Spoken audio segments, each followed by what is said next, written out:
வந்திருக்கிற இடம் செம்ம சேஃப். அடுத்து 10 நிமிஷத்துக்கு பட்டாசா இருக்கும்.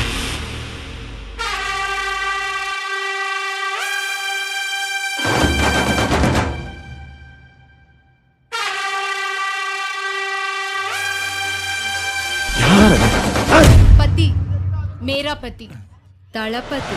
அவன் நின்னா தேரு, நடந்தா திருவிழா, உற்சவம். ஆனா மணிகளே புறப்பட தயார்.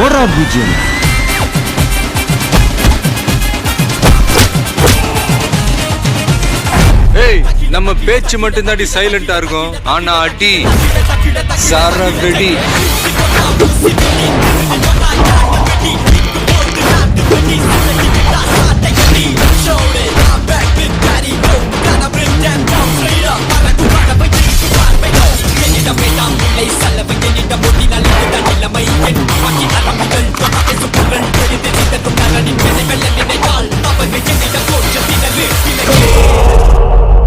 ஆமா, உங்க கதை நான் சொல்லவே இல்லையா? சொல்ல கேட்போம். 1990களில் எனக்கு போட்டியா ஒரு நடிகர் உருவானார். முதல்ல ஒரு போட்டியாளராக இருந்தார். போக போக அதுவே ஒரு சீரியஸான போட்டியாளராக மாறினார். அவ்வளோ ஈஸியால் இந்த உலகத்தில் நம்மளை வாழ விட்டுற மாட்டாங்க. போட்டு ஒரு வழி பண்ணுவாங்க. கிடைச்ச வண்டியில் ஏறி நினச்ச இடத்துக்கு போக முடியாது.